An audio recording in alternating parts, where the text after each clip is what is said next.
이스라엘 무술은 전 세계에서 배우러 오는 거 몰라? 크라브마가 라고 이름만 들어도 무섭지? 한국은 예의를 중시하면서도 강한 태권도가 있어. 자신 있으면 덤벼봐. 이스라엘의 항구 도시 하이파에 있는 이스라엘 경찰 본부 치안이 좋지 못한 이스라엘이지만 다른 나라의 외국인들이 다수 거주하는 이곳 하이파의 한인타운 근처에는 경찰 본부에서 확인할 수 있는 CCTV로 가득합니다. 그런데 CCTV를 주시하던 이스라엘 경찰관이 급하게 다른 동료들을 불러 모으기 시작하는데요. CCTV 화면 속에는 하얀색 도복을 입은 의문의 남성이 한인타운으로 들어가는 입구에서 이스라엘 조직원들과 싸움을 벌이고 있습니다. 그런데 바로 그 순간 CCTV를 지켜보던 이스라엘 경찰관은 손을 입으로 틀어막고는 말도 안 된다며 손을 떨기 시작하는데요. 과연 이스라엘의 한인타운에서는 무슨 일이 있었던 것일까요? 안녕하세요. 저는 이스라엘의 항구 도시 하이파에서 체육교사로 일하고 있는 마가렛이라고 합니다. 하이파에서 태어나고 자라온 저는 어렸을 때부터 몸을 쓰는 운동에 재능이 있다는 얘기를 많이 들어왔는데요. 하지만 저희 집안은 너무나 가난해서 학교에 다니기는커녕 저는 아침에 일어나자마자 부모님과 함께 이스라엘의 상인들이 운영하는 상인회로 가서 아르바이트를 하거나 자비를 도와 돈을 벌었을 만큼 아무런 꿈을 꿀 수 없는 가난한 환경이었습니다. 특히 제가 태어난 도시인 하이파는 항구 도시인 탓에 이스라엘의 위험한 조직원들이 밤만 되면 버나가를 들쑤시고 다니는 것이 평범한 일상이었고 이곳에서 거주하는 하이파의 주민들까지도 조직원들이 너무나 익숙한 탓에 오히려 조직원들을 보고도 겁을 먹지 않는 아주 이상한 현상이 목격되는 위험한 도시였는데요. 하이파의 한인타운 근처에서 작은 빵 가게를 운영하시던 저희 어머니께서는 그래서 그런지 저에게 어렸을 때부터 항상 위험한 상황이 발생하면 다른 나라 사람들이 많은 이곳 한인타운 근처에 숨어 있으라고 조언을 해주실 정도로 저는 한인타운과 매우 밀접한 어린 시절을 보냈습니다. 특히 하이파의 한인타운 상인회는 이스라엘의 다른 한인타운과 다르게 대부분의 거주민들이 한국인으로 구성되어 있었고 한국인들의 선량한 시민의식과 청결함 때문인지 항상 이곳 하이파 한인타운은 범죄와는 거리가 매우 안전한 장소였습니다. 하지만 바로 얼마 전 이곳 하이파 한인타운에서는 꽤 큰 사건이 발생하게 되었고 그때의 사건은 지금 저를 한국의 현대 무술인 태권도의 정식 사범 자격증 보유자로 만들어 주었는데요. 어렸을 때 돈이 없어 학교에 다니지 못한 저는 10대 후반의 나이일 때부터 어머니의 빵 가게 일을 돕거나 다른 상인들의 자의를 도우며 아르바이트를 해나갔습니다. 하지만 어머니께서는 제가 학교에 다니지 않는 것에 마음이 쓰이셨는지 자연스럽게 다른 나라의 언어를 학습할 수 있는 하이파의 한인타운으로 저를 자주 데려가셨고 저 또한 그곳에서 다양한 한국인 아저씨나 아주머니분들을 만나 친해질 수 있었습니다. 처음에는 저 또한 전혀 한국어를 하지 못했고 그분들도 이스라엘의 공식 언어인 아랍어를 능숙하게 하지는 못했지만 저와 한인타운의 한국인 분들은 점차 시간이 지날수록 서로 간의 언어를 배워나가며 친해지게 되었는데요. 어렸을 때부터 운동을 잘하는 재능을 아버지에게 물려받은 탓인지 저는 축구는 물론 야구와 농구, 심지어는 멀리뛰기까지 잘했을 정도로 운동신경에 재능이 있다는 소리를 들어왔었는데 이러한 저의 모습을 알게 되신 한인타운의 박씨 아저씨는 어느 날 저에게 함께 한국으로 가지 않겠냐면서 한국 여행 제안을 해주셨습니다. 박성근이라는 이름을 가진 하이파 한인타운의 총무를 담당하시던 박씨 아저씨는 나이와 다르게 엄청나게 키가 크고 체격이 듬직했고 또 무슨 특별한 운동을 하시는지 항상 하체 스트레칭을 하고 있었기 때문에 운동에 관심이 많았던 저는 그런 아저씨와 종종 대화를 나눌 수 있었는데요. 하지만 그래도 그렇지 학교조차 다니지 못했던 저에게 급작스러운 한국행은 너무나 부담스러운 것이 사실이었습니다. 하지만 성근 아저씨는 저에게 자신이 한국에서 작은 무술학원을 운영하고 있는데 이번에 잠깐 가족들 때문에 한국으로 들어갈 일이 생겼다면서 제가 아저씨의 무술학원을 구경하면 분명히 도움이 될 것이라며 함께 한국으로 가자면서 저를 계속 설득하시더군요.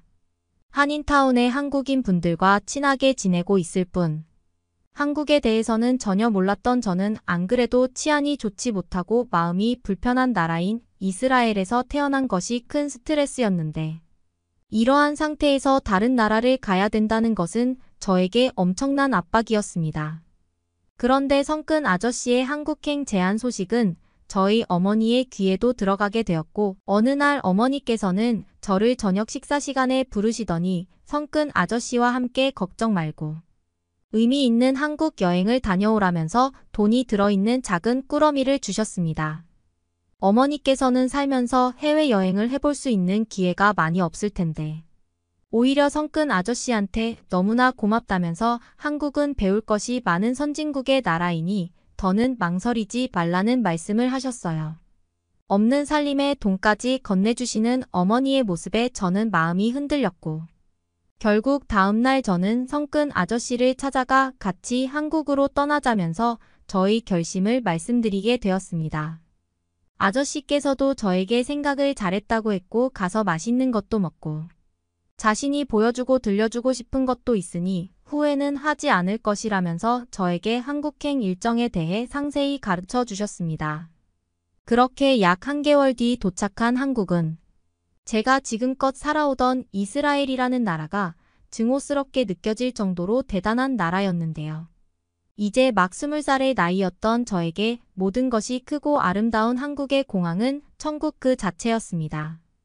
특히나 제일 좋았던 점은 제가 이스라엘 사람이다 보니 특이한 피부색과 외모를 가지고 있어도 한국인들은 저에게 그 어떠한 편견의 눈빛도 보내지 않았다는 사실인데요.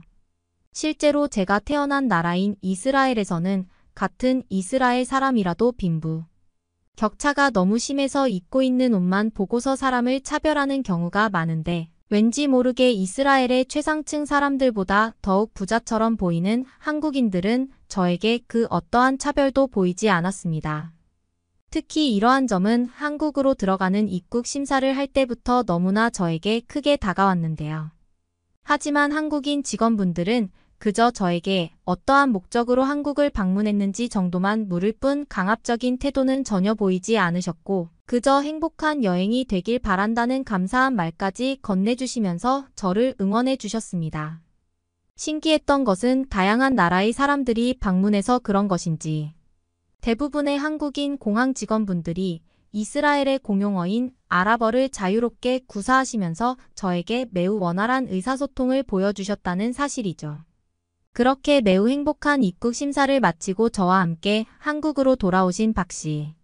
아저씨는 이번에 한국으로 저와 함께 온 것은 여행에 대한 목적이 아니었다는 말과 함께 자신의 무술학원을 먼저 방문하자며 저와 함께 택시를 타고는 곧바로 아저씨가 운영하시는 무술학원으로 향하게 되었습니다. 살면서 운동을 많이 하기는 했지만 정식으로 체육학원을 다녀본 경험이 없었던 저는 아저씨의 무술학원이 너무나 궁금했고, 특히 한국의 전통 무술이라는 말과 함께 인생에 도움이 될 것이라는 박씨 아저씨의 말은 제 궁금증을 더욱 크게 만들었습니다. 그런데 아저씨의 무술학원으로 도착해 문을 열고 들어간 순간 저는 너무 당황할 수밖에 없었습니다. 그곳에는 흰색의 도복을 입고 있는 저와 비슷한 나이의 한국인 친구들이 엄청난 발기술을 선보이며 공중훈련을 하고 있었기 때문인데요. 박씨 아저씨는 저에게 운동으로서의 재능을 펼치지 못한 것이 그동안 많이 안타까웠다면서 이곳에서 정식으로 태권도를 가르쳐 줄 테니 자신과 함께 이스라엘에서 태권도장을 운영해보자는 말씀을 해주셨습니다.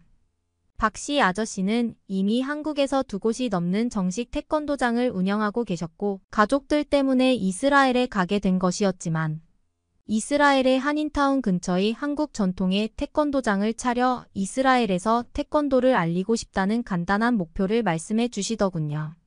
자신과 이미 친한 한국인 제자분들을 이스라엘 태권도장으로 데려가는 것은 사실상 불가능하기 때문에 운동신경이 있었던 저를 눈여겨봤었다는 아저씨의 말씀에 저는 알 수 없는 행복한 감정을 느끼면서 최대한 아저씨를 돕고 싶은 마음이 생기게 되었습니다. 그런데 신기하게도 태권도를 정식으로 배워나갈수록 정신이 맑아지는 것은 물론 아주 짧은 시간이었지만 돌려차기 동작들을 곧장 해낼 수 있을 정도로 저는 어느 정도 태권도에 재능이 있었는데요. 박씨 아저씨는 그러한 저의 모습을 보시더니 이곳에서 약 한 달 정도 정식으로 태권도를 배워나가자는 말씀과 함께 모든 훈련이 끝난 뒤에는 그때 자신과 함께 이스라엘로 돌아가자면서 저의 태권도에 대한 재능을 최대한 꽃피울 수 있게 도와주시겠다고 하셨습니다.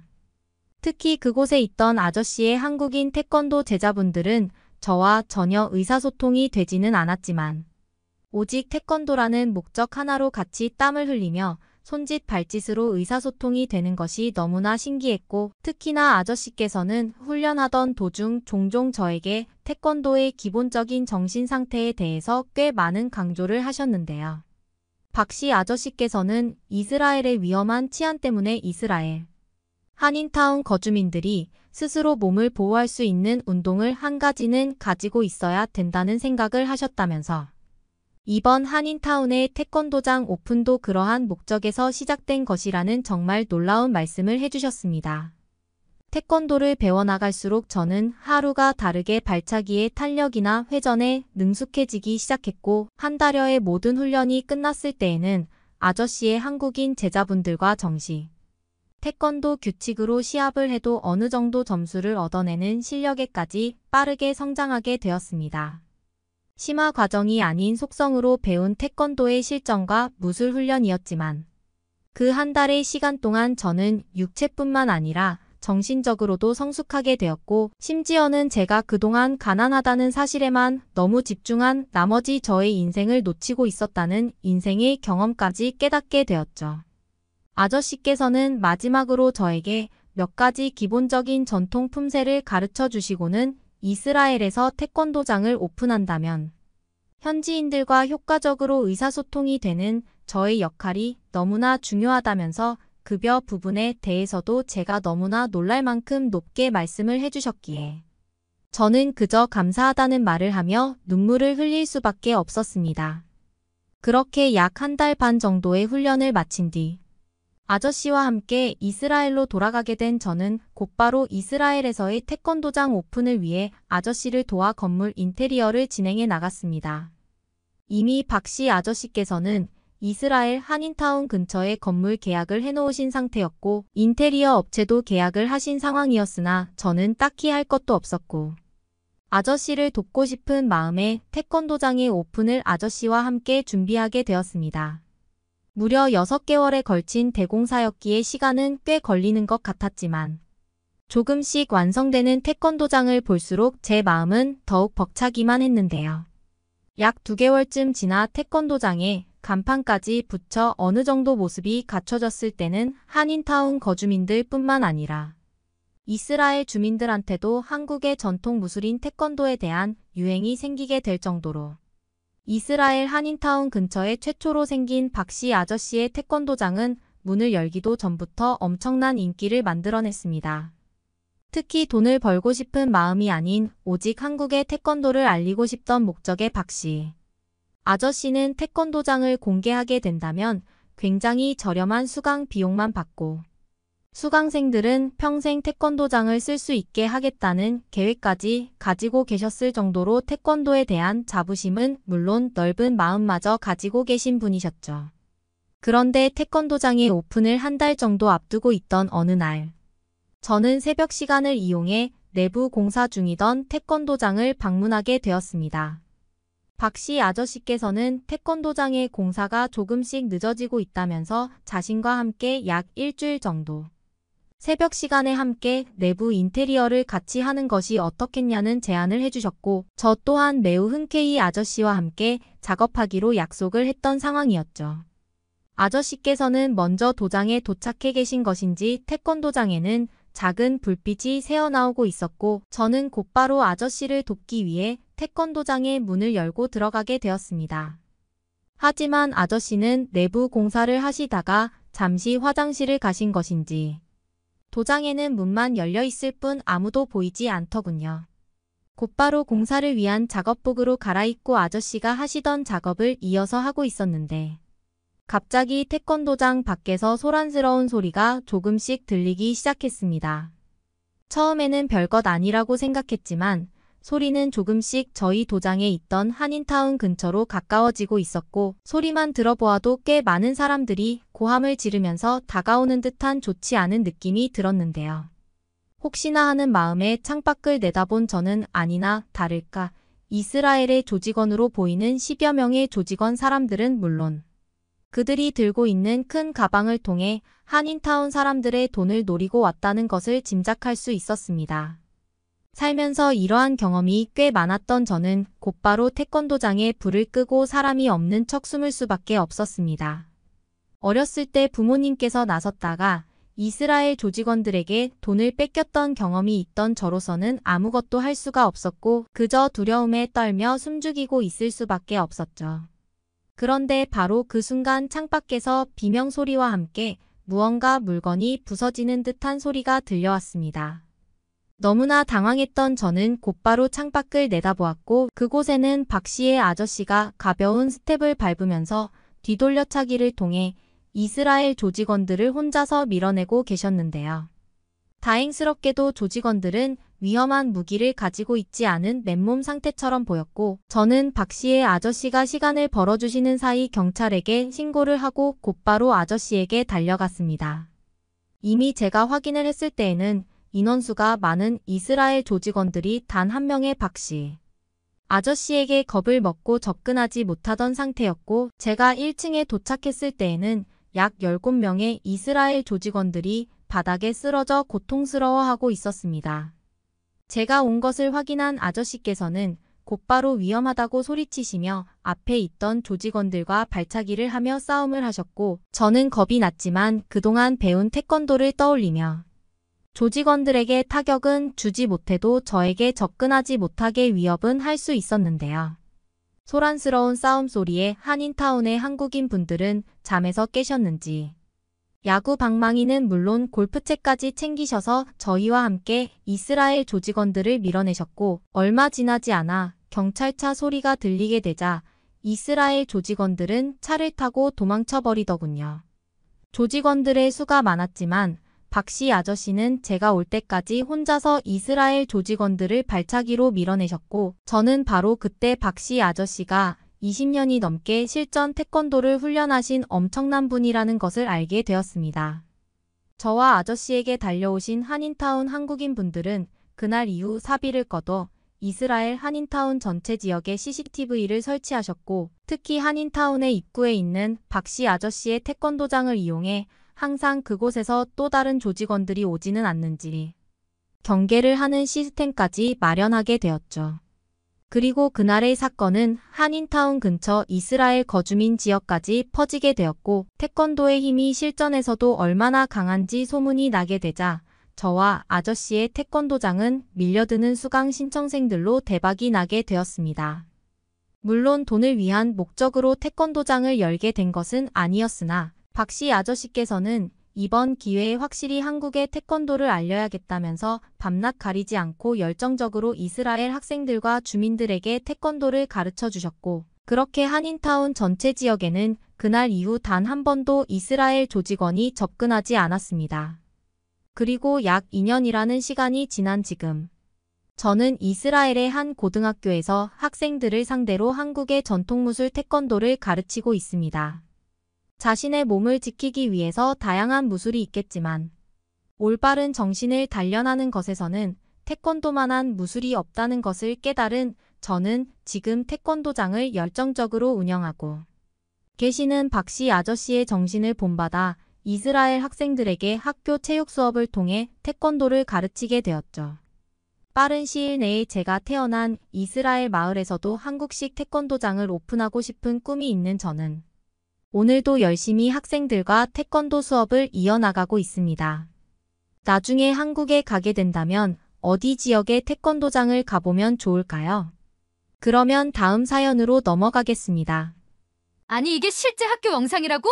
말도 안 돼. 벌써 150만 뷰 찍었는데. 여기 영국의 어느 방송사 회의실에서 한 초등학생의 영상을 보고 기겁하고 있습니다. 곧바로 취재를 가야 한다며 서둘러 짐을 챙겨 회의실을 나가고 있는데요. 안녕하세요.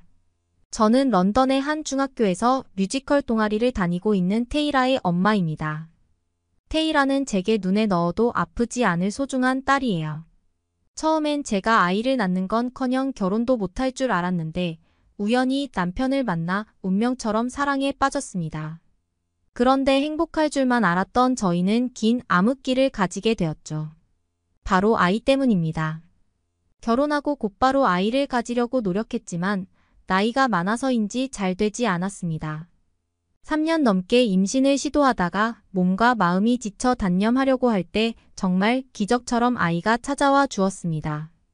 모두들 마음을 편하게 먹는 게 제일 중요하다던데 정말 그런 것 같았어요. 그런데 테이라는 어릴 때부터 입이 너무 짧아 식사 시간만 되면 전쟁이었습니다. 한창 성장할 나이에 골고루 잘 먹어야 튼튼하게 자랄 텐데 가리는 음식이 정말 많았습니다. 가뜩이나 미숙아로 태어나 다른 아이들보다 키도 좀 작고 잔병치레도 종종 했는데 그게 전부 아이를 늦게 가진 제 탓인 것만 같았거든요. 그래서인지 늘 아이 먹는 것 하나도 신경을 많이 쓰며 키웠습니다. 하도 밥을 안 먹으니 밥 시간마다 쫓아다니며 먹이기도 해보고 눈물 쏙 빠지게 혼내며 끼니를 굶기기도 했어요. 그런데 결국 지는 건 저희 부부였죠. 집에서도 이런데 중학교를 보내고 나서 저희 고민은 날이 갈수록 커졌습니다. 영국 학교 급식은 참 말도 안 되는 수준인 거. 혹시 아시나요? 제가 어릴 때도 늘 콩이나 치즈, 브리또와 탄산음료 정도가 전부였어요. 냉동식품이 나오는 건 아주 예삿일이고 브리또 대신 베이글이나 햄버거 또는 피자가 번갈아가며 나왔어요. 영양적으로도 최악인 음식이지만 맛까지 없었습니다. 기름에 축축하게 젖어 있거나 냉동식품을 잘못 해동해 너무 딱딱하거나 차가운 날도 있었죠. 그래서 급식 대신 차라리 스낵바에서 피자 한 조각씩 사 먹었던 기억이 있어요. 그런데 충격적인 건 저 어릴 때나 지금이나 큰 차이가 없다는 거죠. 그러던 어느 날 저녁 먹으라고 아이를 몇 번이나 불렀지만 테이라가 도저히 방에서 나오지 않았습니다. 평소에 밥을 잘 안 먹긴 해도 아예 자기 방에 틀어박혀 있었던 적은 없었는데 무슨 일인가 했죠. 테이라에게 왜 밥 먹으러 안 내려오냐고 물어보고 나서 저는 아이의 대답을 듣고 놀라 소스라쳤습니다. 배가 부르다고 하더라고요. 아니 아침은 시리얼로 대충 먹었고 분명 점심때 학교 급식은 먹지도 않고 다 버렸을 텐데 이젠 거짓말까지 하나 싶었죠. 그러자 테이라가 휴대폰을 꺼내어 사진을 보여줬어요. 오늘 방과 후 뮤지컬 연습할 때 지혜 엄마가 김밥을 싸줬다고 말이죠. 그래서 지혜는 처음 들어보는데 전학생이냐고 물어봤습니다. 테이라 말로는 지혜는 최근에 한국에서 전학 온 친구인데 뮤지컬 부에 들어 알게 되었고 노래도 잘하고 똑똑해서 애들이 다들 좋아한다고 했어요. 아니 학교에 아이들 먹으라고 직접 음식을 해서 보내다니 저는 정말 충격이었어요. 그런 생각을 한 번도 해본 적이 없거든요. 게다가 뮤지컬 아이들이 20명은 거뜬히 넘는데 저렇게 많은 양을 손수 만들어 보냈다는 게 대단해 보였습니다. 아무튼 테이라는 그 김밥이 정말 맛있었다며 참기름이라는 게 겉에 발려져 있어 반짝거리는데 그게 고소한 맛을 내는 거라고 신기해 하더라고요. 그런데 테이라 반응이 정말 의아했습니다. 제가 한국 음식이 유행이기도 하고 워낙 몸에 좋은 음식이라고 하니 품절되는 걸 한참 기다려 마트에서 냉동김밥을 몇 번 사줘봤거든요. 그때도 그나마 다른 음식보다는 잘 먹고 맛있어 하긴 했지만 분명 이런 반응은 아니었죠. 테이라는 냉동김밥이랑 지혜 엄마가 직접 싸준 김밥은 차원이 다르다며 씹히는 밥알의 식감이 비교가 안 된다는 말을 하면서 엄마도 꼭 한번 먹어봤으면 좋겠다고 했어요. 그러곤 자기 배 한번 보라며 옷을 쑥 들어서 볼록하게 나와 있는 배를 통통 두드리더라고요. 그 말에 저는 그 엄마를 꼭 한번 만나고 싶은 마음이 들었어요. 음식 솜씨도 물론 훌륭하지만 자기 시간과 정성을 들여 다른 집 아이들까지 저렇게 챙기는 엄마는 난생 처음 보거든요. 영국 엄마들과는 차원이 달랐어요. 얘기만 들어도 참 좋은 사람일 거란 생각이 들었습니다. 며칠 후 학교에서는 긴급 학부모회가 소집되었습니다. 이런 일은 매우 드문 일이라 학교에 무슨 일이 터졌나 싶었죠. 알고 보니 그 학부모 회의는 급식에 불만이 잔뜩 쌓인 학부모들이 교장 선생님께 대면을 요청한 자리였습니다. 일이 바빠 잘 모르고 있었는데 평소 저 역시 학교 급식에 불만이 많았던지라 꼭 가야겠다고 생각했죠. 그런데 한편으로는 혹시 지혜 엄마를 만날 수 있지 않을까라는 생각이 들면서 설레더라고요. 모임이 끝나면 고마운 마음에 꼭 따로 만나 차라도 한 잔 대접해야겠다고 생각했습니다. 학부모 회장을 비롯해 학교에 모인 엄마들은 불만이 가득했어요. 그런데 아무리 둘러봐도 지혜 엄마로 보이는 사람은 없더라고요. 아쉬운 마음이 들었지만 다음을 기약할 수밖에 없었습니다. 저는 집으로 돌아가자마자 테이라에게 교장 선생님께서 내일부터 급식을 바꿔주기로 하셨다며 좀 달라질 거라고 했죠. 다음날 테이라는 달라진 거 하나 없다며 똑같다고 얘기하는 거예요. 그래서 저는 점심시간에 급 사진 좀 보여달라고 했습니다. 그런데 한 달간 테이라가 찍어온 사진들은 충격적이어서 메인 메뉴 하나와 사이드로 피자, 타코, 샐러드, 프레첼 등 여러 가지로 구성되어 있어 옛날보다 나은 것 같다고 생각했습니다. 그런데 메인 메뉴는 일주일간 똑같은 음식이 그대로 나왔고 예전보다 잘 데워져 나오긴 하지만 음식이 너무 짜다고 했죠. 가끔 야채볶음밥 같은 음식들이 나와 좀 나았지만 전반적으로 달라진 건 없다고 느껴졌습니다. 다른 학부모들 생각도 저와 비슷했죠. 며칠 지나지 않아 학부모 커뮤니티에 누군가 익명으로 글을 올렸습니다. 지혜 어머니께 의견을 한번 물어보면 어떻겠냐는 내용이었죠. 지혜와 함께 방과 후 뮤지컬부를 보내고 있는 엄마인데 예전에 지혜 엄마가 챙겨준 김밥과 양념치킨을 아이가 정말 좋아해서 한식을 해줘야겠다며 유튜브로 찾아봤다고 했죠. 그러다 우연히 한국 급식에 대해 알게 됐고 정말 충격적이었다고요. 그래서 지혜 어머니만 괜찮으시다면 한번 한국 급식 시스템을 학교에 소개해주고 김밥과 양념치킨 같은 한식 메뉴들을 추가하면 좋겠다고 말이죠. 사실 지혜 어머니는 아이가 한식을 워낙 좋아해 꾸준히 한식으로 도시락을 싸주고 있었대요. 그러시며 한국 급식 시스템을 소개해 주시는데 저는 정말 놀라 나자빠질 뻔했습니다. 도대체 영국보다 한참 뒤떨어지는 한국에서 어떻게 저런 시스템이 가능한 건지 믿기질 않더라고요. 지혜 엄마의 한국 급식 이야기에 모두들 숨을 죽이고 집중해서 들었습니다. 한국은 학교에서 휴대폰 어플을 사용해 누구든 매일 나오는 급식 사진을 받아볼 수 있어요. 그리고 한 달 전 미리 식단표가 나가는데 거기에 학생들의 알러지까지 전부 다 표시되어 있습니다. 또한 매일 새벽 학부모 2명이 영양사와 함께 급식 모니터링을 실시해서 급식실로 들어오는 식자재들의 상태라든지 조리실의 위생 상태, 그리고 그날 나가게 되는 급식에 대한 설명을 들을 수 있어요. 당연히 급식 모니터링을 할 때는 위생복과 마스크를 꼼꼼히 갖추고 실시하고 있으며 학교의 모든 음식은 급식실에서 조리사들이 직접 만드는 편인데 냉동식품이나 완제품은 거의 나오지 않았던 것 같아요. 학교 규모가 크든 작든 학교 급식실 안에서 모든 음식이 만들어지고 예전 지혜가 다녔던 학교는 전교생이 1000명 정도 되는데 인원이 많은 곳에서는 영양사 선생님이 단가를 조절해 반찬 개수가 더 많이 나오기도 했어요.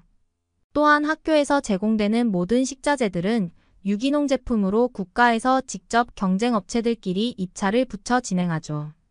그리고 모든 조리사와 영양사들은 매년 안전과 위생 교육을 의무적으로 받도록 되어 있어요. 라는 지혜 엄마의 말이 끝나자마자 모두들 입을 벌린 채 할 말을 잃었습니다. 그런데 이어지는 말에 더더욱 경악할 수밖에 없었죠. 그 모든 게 무상급식이라고 하더라고요. 한국은 도대체 어느 정도 수준이길래 저 정도 시스템을 무료로 제공할 수 있는지 상상이 안 갔습니다. 교장 선생님과 함께 온 영양사 선생님도 어안이 벙벙한 표정을 하시며 할 말을 잃으신 듯 했어요. 그리고 지혜 엄마는 말을 계속 이어갔습니다. 학교에서 매번 영양가 없는 비슷비슷한 음식들이 많이 나와 아이들이 흥미가 없는 것 같던데 혹시 새로 조리팀을 꾸리면 어떻겠냐고 했어요. 한국 시스템을 모두 따라하기에는 절대 역부족이라 어려울 것 같고 한국 이모님 한 명이 손 잘 맞는 팀을 꾸리면 어느 정도 급식 퀄리티는 올릴 수 있을 것 같다고 말이죠. 모든 학부모들은 지혜 엄마의 말에 적극 찬성하며 저렇게 운영해 달라고 교장 선생님을 압박했어요. 교장 선생님은 안 그래도 계약 기간이 종료 시점이라 고민하고 있었는데 좋다고 하시며 적극 추진해 보시겠다고 하셨어요. 교장 선생님께서는 지혜 엄마의 도움을 받아 수소문 끝에 한국에서 살다 오신 조리사분을 찾을 수 있었고 2주 정도는 현 체제를 유지한 다음 새로운 팀으로 바꿔 운영한다고 했어요. 모두들 처음엔 무슨 2주 정도나 걸리냐며 불만이 가득했지만 한국 조리사분께서 절대 대충대충 하기 싫다며 못해도 2주는 줘야 조리도구도 바꾸고 사람들도 가르치고 한다며 딱 잘라 말하셨다고 하더라고요. 그 말에 저는 신뢰감이 확 쌓이면서 더욱 앞으로 바뀔 급식이 기대되었습니다. 그러던 어느 날 학교에서 종이 한 장이 날아왔어요. 무슨 종이인가 싶었는데 저는 깜짝 놀랐습니다. 한 달간의 식단표가 나와 있는 거 아니겠어요? 식단표에는 한식 메뉴가 골고루 들어 있었는데 불고기와 제육볶음, 닭갈비 같은 단백질뿐만 아니라 각종 채소와 과일 메뉴도 들어 있었습니다. 테이라는 이미 식단표에 먹고 싶은 걸 형광펜으로 칠해놓고 냉장고 앞에 턱 붙여두더라고요. 지혜한테 한국 메뉴를 물어봤다며 빨리 전화리 왔으면 좋겠다고 하면서 말이죠. 그리고 그날 한국 조리사분이 이끄는 조리팀에 대한 아이들의 반응은 말 그대로 대박이었습니다. 그날부터는 매일 10시쯤 오늘 나가는 메뉴에 대한 급식 사진을 받아볼 수 있었는데 놀랍게도 조금씩 스타일을 바꿔 영국 아이들이 적응하기 쉽게 해주셨더라고요. 처음부터 낯선 한국 음식을 먹게 되면 불편할 수 있으니 아이들이 친숙하게 적응할 수 있도록 튀김 요리부터 시작해서 점점 무침이나 찜 요리 스타일로 넘어가 주셨어요. 한국 아주머니의 센스를 느낄 수 있었죠. 아이들 건강을 위해 단백질이 잔뜩 들어간 식단은 물론 두부나 가지를 이용해 탕수육을 만들기도 하고 직접 레몬 시럽을 만들어 건강한 소스를 만들어 주시기도 했어요. 그전엔 고칼로리의 소스들만 잔뜩 먹고 케첩도 토마토니 야채라고 봐야 되나 싶을 식단이었던 적이 있었는데 건강한 식단이라 학부모들의 마음을 사로잡은 것은 물론 아이들도 대만족이었죠. 테이라는 밥을 빨리 먹어야 다시 한 번 더 받아서 먹을 수 있다며 늦게 가면 반찬이 안 남아서 마음이 급하다는 말까지 하더라고요. 늘 잔반 남기고 놀러 나가기 바빴던 애들이 이제 얼른 먹고 한 번 더 받는 일까지 생기다니 정말 감사한 일이었어요. 바뀐 조리팀에서 하나하나 정성스레 아이들 식사를 준비해 주시는 것 같아 감사한 마음이 절로 들었습니다. 그러던 어느 날 집에 있던 테이라가 갑자기 소리를 꽥 질렀습니다. 아이에게 큰 일이 생겼나 걱정되는 마음에 얼른 테이라의 방으로 올라갔죠. 아이는 휴대폰을 보며 경악을 했던 거였어요. 테이라는 얼마 전 급식에 나온 양념치킨이 정말 맛있어서 치킨을 더 먹으려 아이들이 허겁지겁 줄을 서는 영상을 유튜브에 올렸는데 그게 대박이 났다지 뭐예요? 저는 고작 몇 명 본 거 가지고 아이가 호들갑 떤다고 생각했지만 조회수는 이미 50만을 넘어가고 있었습니다. 댓글과 좋아요가 어마어마하게 달렸어요. 댓글에는 어느 학교냐며 저 학교에 다니고 싶다. 양념치킨 진짜 맛있는지 궁금하다. 어떤 맛인지 알려달라. 저 학교에 다녔으면 난 아마 돼지가 됐을 거다. 우리 아이 학교도 이렇게 해주면 좋겠다 등등 테이라의 또래 아이들부터 어른들까지 한국식 급식에 감탄하고 있었습니다. 그러다 조회수가 100만을 찍었을 때 테이라 메일로 공영 방송사에서 연락이 왔습니다. 영상을 정말 잘 봤다며 학교로 취재를 갈 수 있겠냐는 내용이었죠. 저는 정말 자랑스러운 마음이 들기도 하고 기쁜 마음에 교장 선생님께 알려드렸더니 교장 선생님께서는 흔쾌히 허락하셨어요. 사실 한국식 스타일로 바꾸고 나서 좋은 점이 굉장히 많았거든요. 처음엔 제한적인 메뉴만 한식으로 도입하기로 했지만 이제 오히려 햄버거나 파스타가 나오는 날이 더 드물어요. 학교 구성원 모두 한식을 더 좋아하기 때문이죠. 게다가 음식이 달라지고 나서부터 아이들이 눈에 띄게 변했습니다. 건강한 식단으로 바꾸고 나서부터 오후 수업의 집중력이 눈에 띄게 좋아졌다는 선생님들의 감탄과 더불어 과체중이나 비만이었던 아이들의 몸무게도 조금씩 줄어들고 있었거든요. 방송사에서는 테이라와 저를 인터뷰하고 달라진 급식에 대한 반응들을 촬영해 갔습니다. 그러고 지혜와 지혜 엄마도 같이 인터뷰를 했죠. 저는 지혜 엄마에게 이 모든 게 다 지혜 엄마 덕분이라며 정말 고맙다는 말을 전했어요. 덕분에 우리 학교 아이들이 모두 맛있고 건강한 식단을 먹을 수 있게 되었다고 말이죠. 그리고 언제 한번 맛있는 김밥과 양념치킨 만드는 방법을 알려줄 수 있겠냐고 물어봤어요. 제가 유튜브로 아무리 따라해도 지혜 엄마 맛이 안 난다며 늘 테이라에게 퇴짜를 맞았거든요. 지혜 엄마는 유쾌하게 웃으시며 언제든지 가능하다고 하시며 편하게 연락달라고 했습니다. 그 이후로는 테이라가 해달라고 하는 음식들을 집에서 만들어주기도 하고 저희 집 저녁 시간은 늘 웃음꽃이 피었습니다. 예전 같았으면 상상할 수도 없는 일이었죠. 그러던 어느 날 남편이 이번 휴가에 한번 한국에 직접 가서 한식도 먹어보고 여행하는 거 어떨까 제안했어요. 저는 왜 그 생각을 못했나 싶어 정말 좋은 생각이라며 찬성했고 테이라도 너무 좋아했죠. 테이라는 동네 막내 친구들에게 한국 가서 더 맛있는 거 많이 먹고 올 거라고 자랑하고 다니며 지혜에게 한국 음식 중에 꼭 먹어야 할 걸 알려달라며 휴대폰 가득 음식을 적어오기도 했어요. 저도 남편과 함께 어떤 음식을 먹어봐야 할까 매일 유튜브를 달고 살았죠. 남편은 부대찌개가 먹어보고 싶다고 했어요. 영국에서는 스팸을 입에도 안 되는 남편이 부대찌개가 궁금하다니 의아했죠.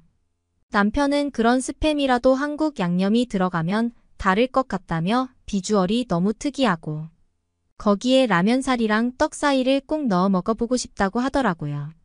테이라는 지혜가 돼지갈비를 알려줬는데 달달한 맛은 물론이고 직접 식당에서 구워 먹을 수 있어서 재미있을 것 같다며 꼭 가자고 얘기했죠.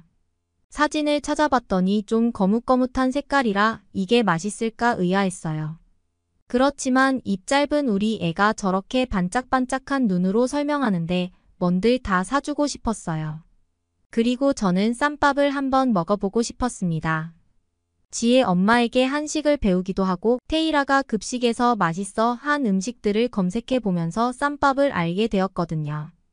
야채를 굉장히 많이 먹을 수 있을 것 같아서 건강과 다이어트를 둘 다 챙길 수 있는 음식인 듯 했죠.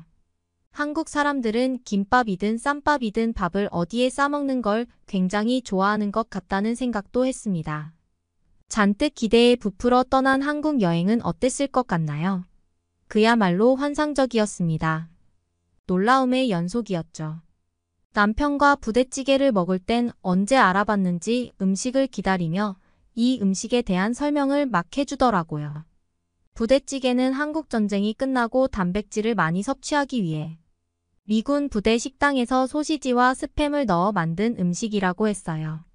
그나저나 한국전쟁을 치른 지 불과 100년도 안 된 나라가 이렇게나 많이 발전했다니 놀라웠죠. 아무튼 남편이 기대했던 부대찌개는 생각보다 매웠습니다.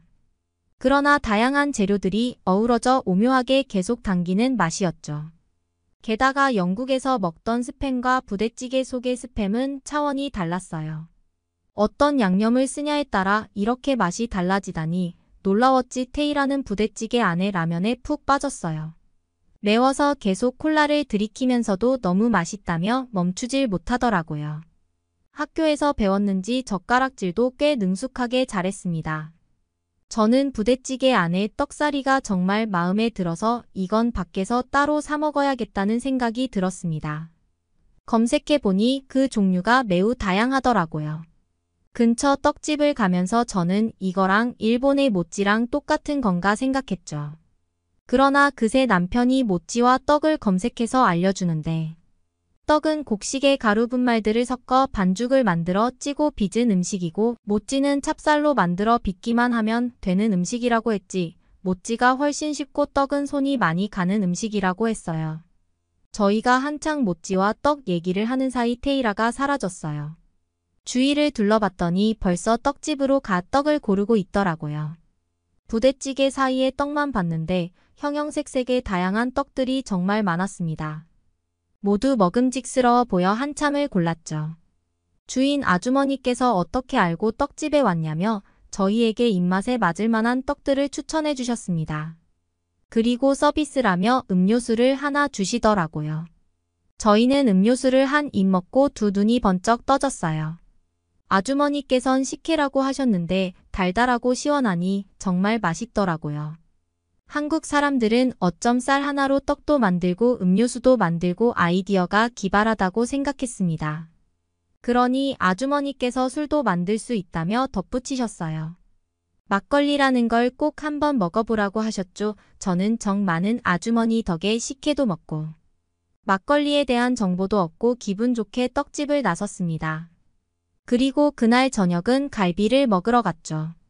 식당에서 점원이 저희를 안내하는데 살짝 이상한 느낌이 들더라고요. 식탁이 파손된 건지 구멍이 뻥 뚫려 있는데도 앉으라고 하는 거예요.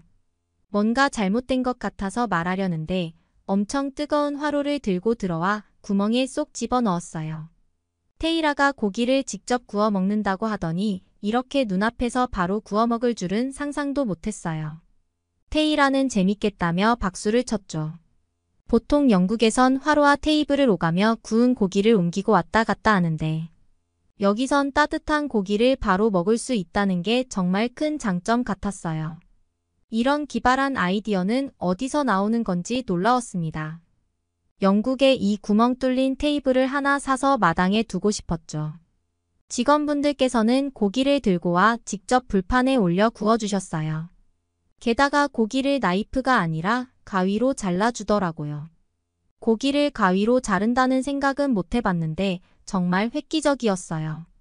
친절한 직원들이 맛있게 구워주신 덕에 불편함 없이 고기를 먹을 수 있었습니다. 한국 갈비의 맛은 그야말로 기가 막히더라고요. 색이 거뭇해서 이상하다는 건 완전 저의 편견이었어요. 이제 보니 오히려 먹음직스럽고 달달해 보였습니다. 영국에선 주로 고기를 구운 다음 양념을 발라 먹거나 찍어 먹는 편인데 이런 식으로 양념을 먼저 하고 불판에 굽는 것도 참 맛있다는 생각을 했습니다. 그리고 한국 올 때 이미 충분한 검색을 통해 알고 있었지만 보고도 또 직접 겪으니 믿기지 않는 게 하나 있었죠. 바로 한국 사이드 반찬이었어요. 여러 반찬들을 제공한다는 걸 알고 있었지만 이렇게 훌륭한 퀄리티의 음식들이 나올 줄은 몰랐어요. 잡채와 김치에 감자 샐러드까지 하나하나 다 맛있어서 감탄했습니다. 갑자기 남편이 자기가 먹고 싶어 한 쌈밥이 여기에 있다며 상추를 들고 흔들었어요. 딱 제가 봤던 비주얼인데 고깃집에서도 쌈밥을 먹을 수 있었더라고요.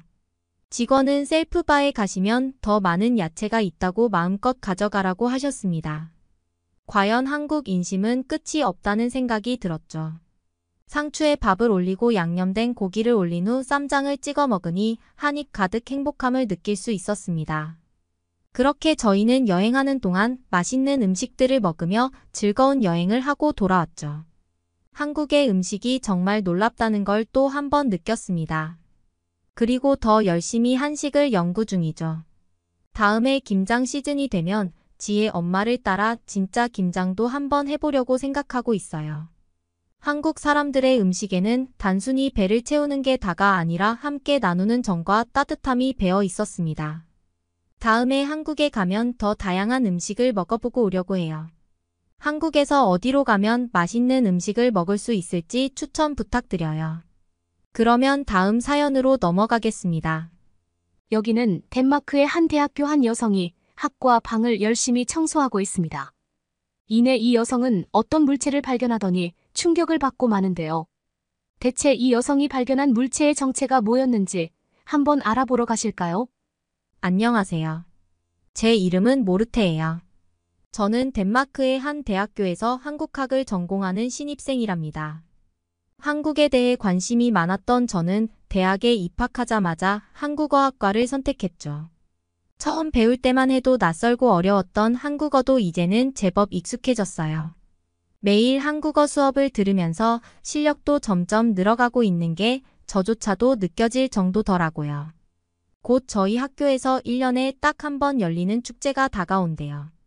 보통 1학기가 끝나갈 무렵에 열린다고 하는데 선배들이 정말 크고 멋진 축제라고 하는 거 있죠. 축제라고 하면 먼저 떠오르는 게 역시 맛있는 음식들이지 않나요? 저는 한국어학과 학생들과 함께 한국 음식 부스를 운영하기로 했답니다. 한국의 음식 문화를 많은 학생들에게 알릴 수 있는 정말 좋은 기회라고 생각하니 기분이 좋아지더라고요. 축제를 앞두고 가슴이 두근거리는 건 저뿐만이 아닌 것 같았어요. 캠퍼스 곳곳에서 축제를 준비하는 달인과 학생들의 목소리가 들려오는데 밝고 들뜬 목소리가 들려오더라고요. 그걸 들으니 괜히 저도 같이 미소가 지어졌답니다. 저도 설레는 마음을 안고 축제 준비에 돌입했어요. 저희 학교 축제에서는 각 학과마다 특색 있는 부스를 운영하면서 다양한 체험 활동을 진행한다고 하더라고요. 게다가 음식 코스를 통해 각국의 맛있는 음식도 맛볼 수 있으니 괜히 기대가 많이 되었죠. 그런데 이게 다가 아니에요.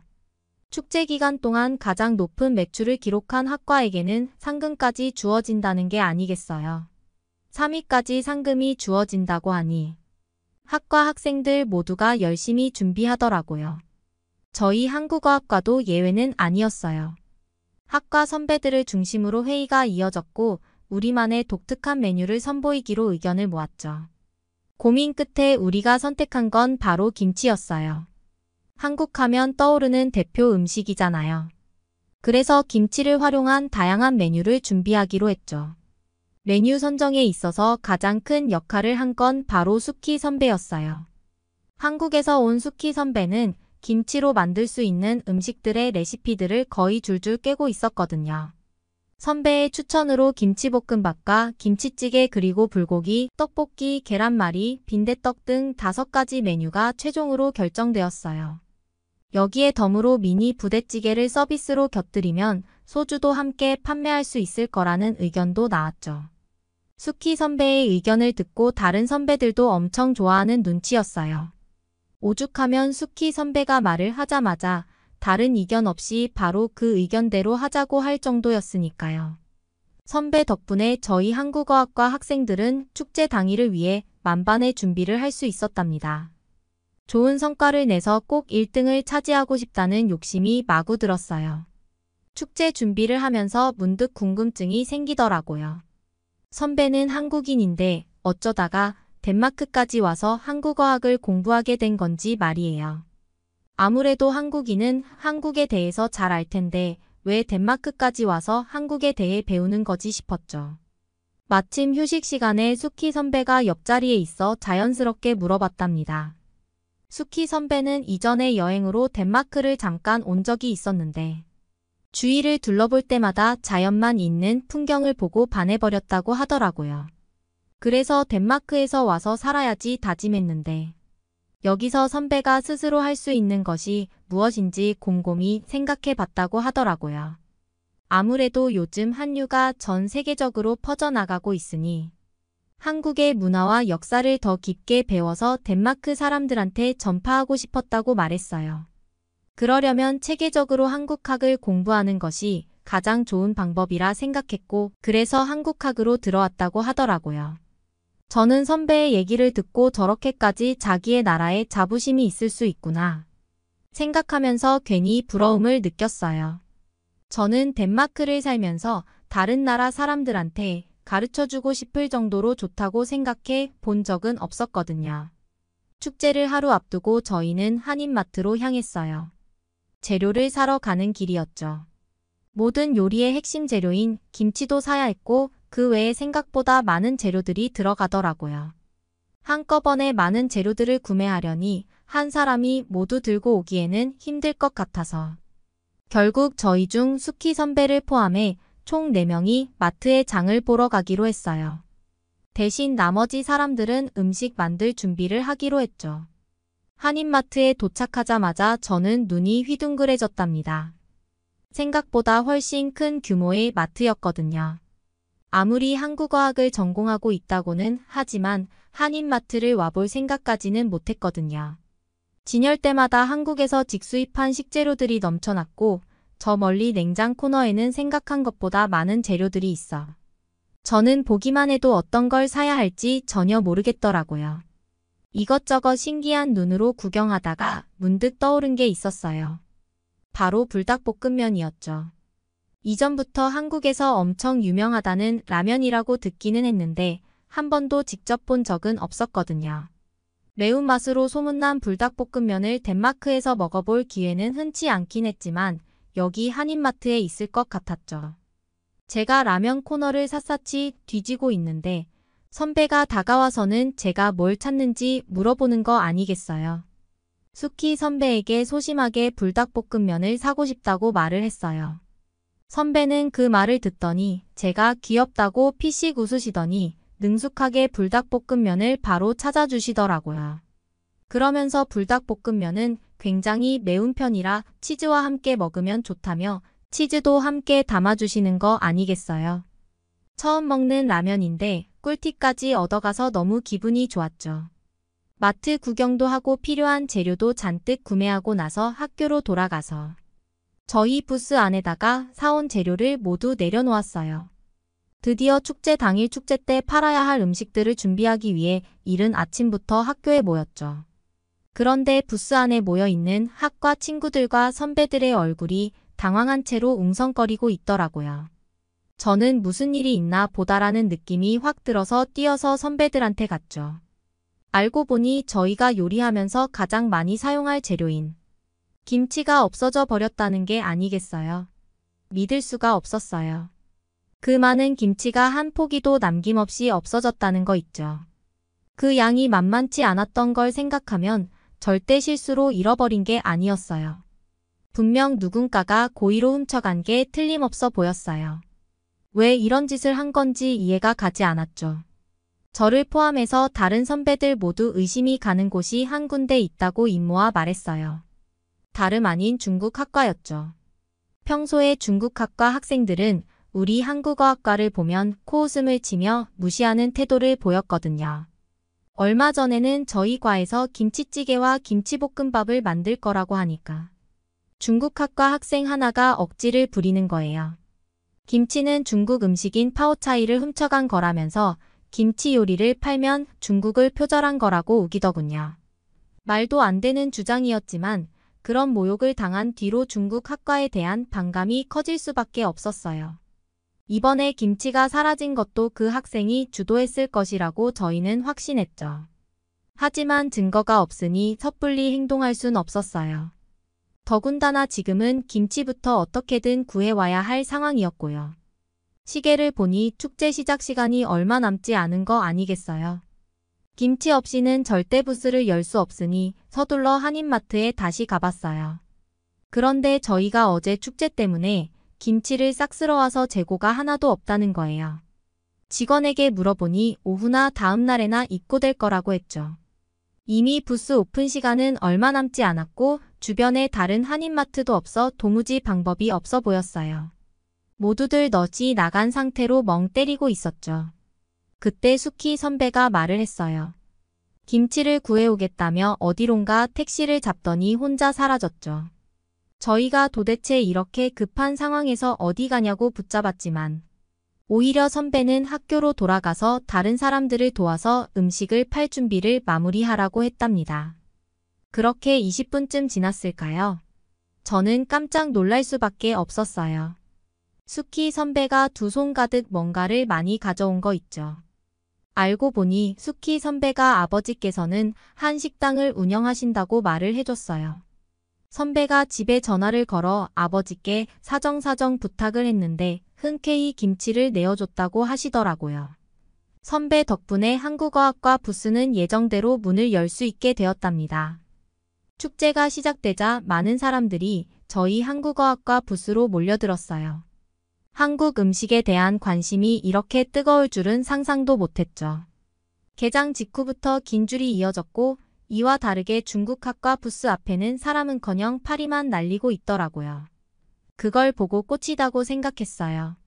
주문이 밀려오니 정신이 없었지만 저희는 힘을 내서 맛있는 음식들을 준비했죠.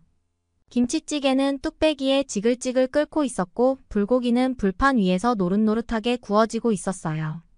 그 중에서도 단연 인기였던 건 한라산 김치볶음밥이었어요. 한라산 모양을 본떠 만든 독특한 비주얼 덕분이었죠.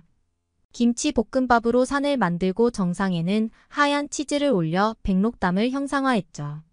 거기다가 김치볶음밥 밑에는 계란지단으로 깔아놓으니 사람들이 많이 매워하지 않고 맛있게 먹더라고요.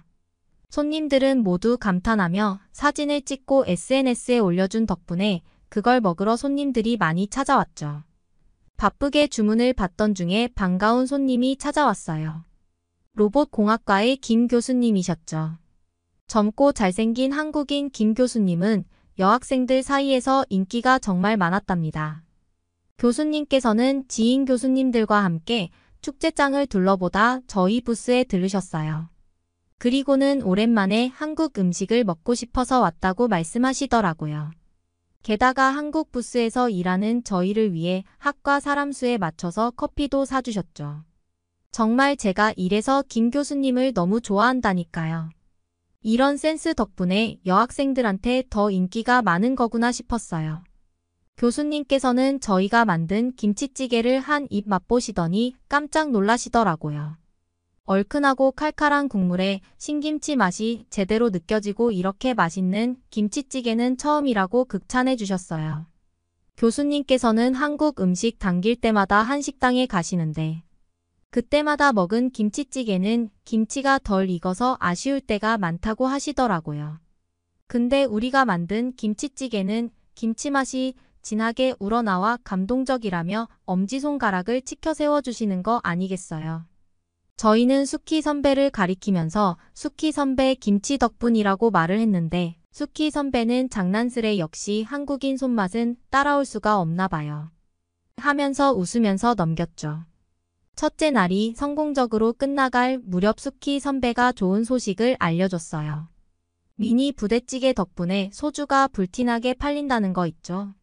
짭짤한 국물 한 주에 소주가 빠질 수 없어서 테이블마다는 꼭 하나씩 시킨다고 하더라고요.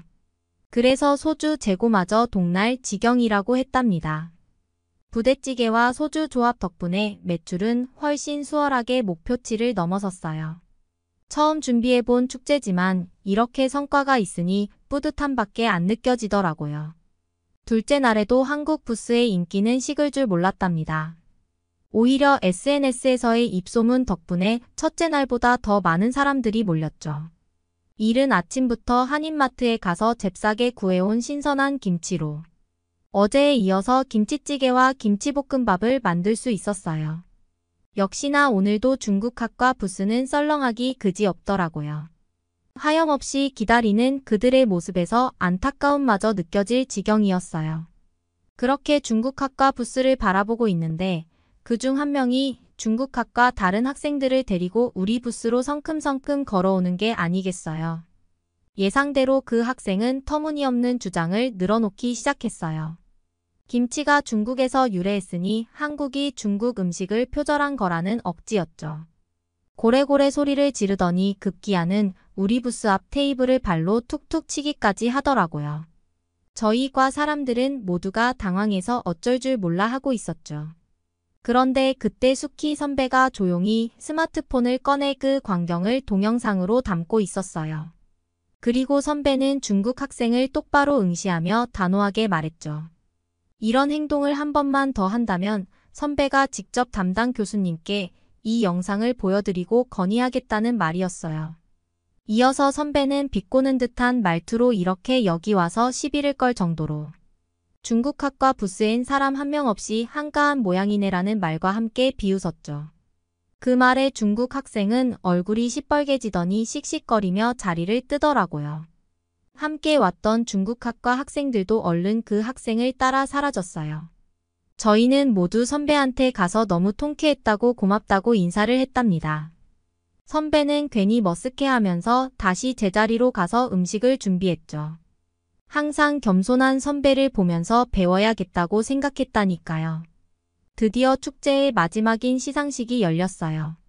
가장 높은 매출을 기록한 부스에게 주어지는 상금은 누가 탈지 긴장감 속에 발표가 이어졌죠.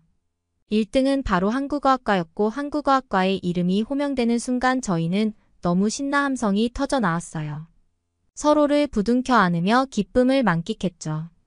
나중에 알고 보니 우리 매출과 이등과는 2배 이상 차이가 났다고 해요.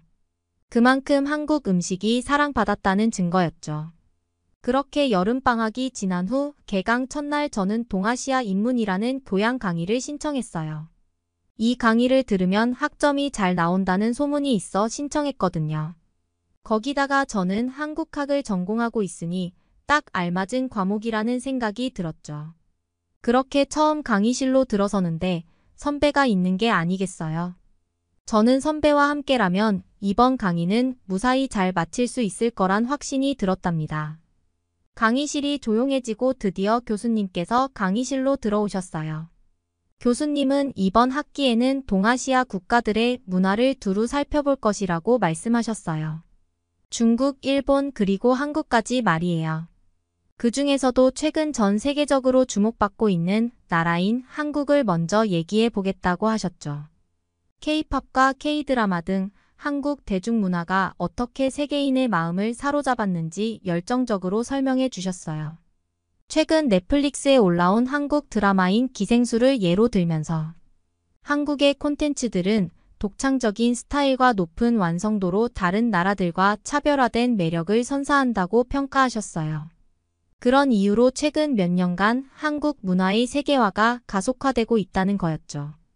교수님은 이어서 이번 축제에서 한국 음식을 판 한국어학과 학생들이 있냐고 물어보시더라고요. 저랑 수키 선배는 손을 들었어요. 교수님께서는 그때 김 교수님과 함께 한국어학과 부스에서 한국 음식을 먹으러 간 적이 있었는데 그때 맛본 김치볶음밥과 떡볶이가 정말 맛있었다며 다시 한번 칭찬을 아끼지 않으셨죠. 한국은 어떻게 음식도 맛있냐면서. 한식의 매력도 최근 세계인들을 사로잡고 있다는 말씀도 덧붙여 주시더라고요. 그걸 들으면서 저는 한국어학과에 오길 잘했다고 다시 한번 뿌듯함을 느끼고 있었답니다.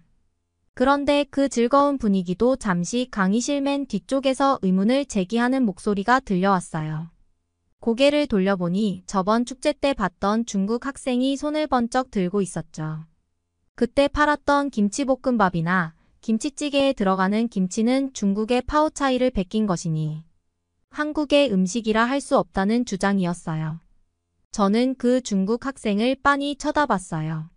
어디서 많이 봤나 했더니 축제 때 우리 부스에 찾아와 테이블을 발로 차면서 행패를 부리던 바로 그 학생이었죠. 진짜 저는 그걸 보면서 저 사람은 질리지도 않나 생각이 들었다니까요. 도대체 똑같은 소리를 몇 번이나 하는 건지 이해가 되지 않았어요. 이제는 귀에 딱지가 앉을 지경이었다니까요. 순간 강의실이 술렁였죠. 교수님마저 잠시 당황한 기색이 역력했어요.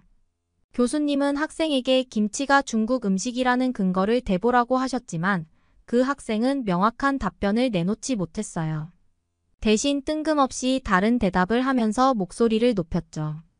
중국에 비하면 한국은 국토도 코딱지만 하고 군사력도 약하기 때문에 한국 따위는 중국 군사들이 콧바람만 불더라도 날아갈 정도로 약하다는 주장이었어요. 그러면서 어딜 감히 한국 따위가 위대한 사자와 같은 대국의 문화를 베껴갈 수 있냐면서 우기는 거 있죠. 그제서야 교수님도 더는 가만히 있을 수 없으셨는지 중국 학생의 오만함을 꾸짖기 시작하셨어요. 우선 나라의 크기가 군사력과 문화의 우수성과는 전혀 무관하다고 일축하셨죠. 오히려 한국은 작은 나라이기에 더욱 빛나는 문화를 향한 열정과 창의성이 돋보인다고 평가하셨어요. 나아가 최근 한국은 자체 무기 개발에서도 눈부신 성과를 내고 있다는 사실을 언급하셨죠. 한국은 무기를 만들어서 수출하는 비율이 중국보다 월등히 높아지기 시작했고 단순히 미국 무기에만 의존하기보다는 자체적으로 전투기를 만들 뿐만 아니라 전투기에 타우러스 미사일을 기반으로 만든 청룡 미사일까지 장착할 계획이라고 설명하셨답니다. 청룡 미사일까지 장착하면 중국이라도 무시할 수 없는 전투기가 될 거라고 교수님께서는 설명해 주시더라고요. 교수님의 설명을 듣다 보니 왜 한국이 작지만 강한 나라인지 알 수 있었답니다. 그 말씀을 들으니 절로 가슴이 뿌듯해졌죠. 교수님은 이어서 중국 학생이 중국을 사자에 비유했다는 부분에 대해서는 인정하셨어요. 이 얘기를 듣자 중국 학생의 표정이 좋아지는 게 보였죠. 그때 얼마나 재수 없었는지 몰라요. 하지만 교수님은 이내 충격적인 말씀을 하시기 시작하셨답니다. 바로 중국이 사자가 맞긴 하지만 아기 사자에 불과하다는 말씀이었어요. 그에 비해 한국은 온몸이 가시털로 덮여 있는 고슴도치가 동물인 호저라는 동물에 비유할 수 있다고 말씀하시는 거 있죠. 호저는 분명히 사자를 이길 수 없는 동물이지만 호저가 가지고 있는 가시는 사자의 살에 박히면 사자를 죽일 정도의 위력을 갖고 있다고 하시더라고요. 이어서 교수님은 아기 사자들은 호조의 강력함을 모른 채 사냥하려고 하다가 죽는 경우도 있는데 정확히 한국과 중국의 관계라는 설명을 해주셨어요. 무모한 도발은 자칫 큰 대가를 치를 수 있음을 깨달아야 한다고 말씀하셨죠. 중국 학생은 얼굴은 새빨갛게 달아올라 있었고 이를 꽉 깨물며 씩씩거렸죠. 그리곤 가방을 낚아채더니 문을 박차고 나갔어요. 그날 이후로 강의실에서 그 중국 학생의 모습은 볼 수 없었답니다. 아무도 그 학생이 어떻게 됐는지 언급하지 않았고 관심을 가지지도 않는 것 같았죠. 추후 그 학생에 대한 소문은 들을 수 있었어요. 축제가 끝난 후 중국 학과 학생들이 쓰는 과방에서 청소 아주머니가 청소하고 있는데 김치가 썩어 있는 채로 발견되었다고 하는 거 아니겠어요. 그 소문을 들은 수키 선배는 중국 학과 게시판에 장문의 글을 남겨놨다고 했죠. 축제 때의 난동을 피운 중국 학생의 모습. 동영상을 포함해서 김치가 왜 그렇게 중국 학과에 썩어가고 있는지 말이에요. 그렇게 올라간 글은 순식간에 학교 내에서 화제가 되었어요. 선배는 학교로부터 철저한 조사를 통해 김치 절도범을 밝혀내겠다는 메일을 받았다고 했죠. 그렇게 밝혀진 범인은 다름 아닌 문제의 그 중국 학생이었어요. 그뿐만 아니라 더 놀라웠던 건 한국어학과뿐만 아니라 다른 학과에서도 줄줄이 고발 글이 올라오더라고요. 모두 그 학생에 대한 징계를 요구하는 내용들이었어요. 결국 학교 측은 중국 학생에 대해 한 학기 정학이라는 징계를 내렸답니다. 얼마나 속이 시원했는지 몰라요. 그렇게 저와 선배는 함께 축제도 준비하고 교양 과목도 같이 들으면서 여러 가지 일들을 겪다 보니 금방 친해질 수 있었어요. 그래서 이번 방학에 선배와 함께 한국에 같이 놀러 가기로 했는데 어디로 데려가 달라고 하면 좋을까요? 여러분은 어떻게 보셨나요? 응원과 격려의 한마디씩을 댓글로 남겨주시기 바랍니다. 사연자분들께 전달해드리겠습니다. 실제 사연 제보를 받고 있습니다. 채택되신 분께는 작은 선물도 보내드리고 있습니다.